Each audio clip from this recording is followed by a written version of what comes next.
There is a new national emergency in the United States, declared by President Biden as saltwater marches towards New Orleans, threatening the drinking water of thousands. This phenomena, called saltwater intrusion, is happening because of the widespread drought that is ongoing in the region. July was the hottest month on record in New Orleans, and in Louisiana, August was the driest month. The intense heat, #ThanksClimateChange, means that there is limited fresh water available, with the Mississippi River nearing record lows. That means that this river, which crosses over 10 states and drains into the Gulf of Mexico, is now a channel for saltwater from the Gulf to move north. Saltwater in the river isn't uncommon. In fact, it's normal. Saltwater is dense, typically cool water that exists as a layer on the bottom of the river, with the fresh water floating on top. The farther north you get from the Gulf, the less saltwater you have. But the lack of fresh water means that the layer of fresh water is much thinner, allowing a deeper saltwater layer. As the amount of salt water grows in the channel, wells that draw on the river for drinking water will begin to take in salt water.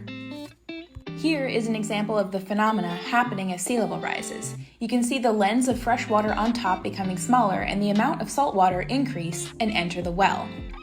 This has happened in New Orleans before, 4 times in recent history.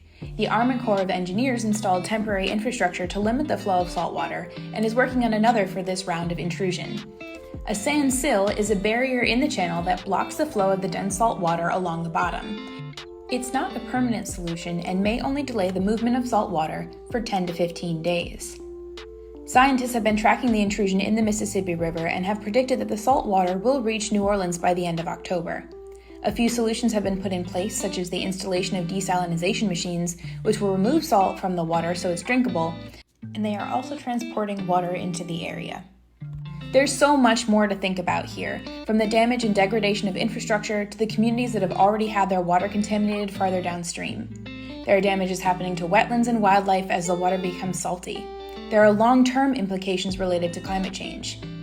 These are going to be the widespread problems facing communities all around the world as the climate continues to change. They are complex and intertwined, including all aspects of society. If, like me, you sometimes feel helpless to change anything, right now you can make a difference by donating to the American Red Cross, where the Southeast Louisiana chapter supports the Greater New Orleans area. And keep yourself informed.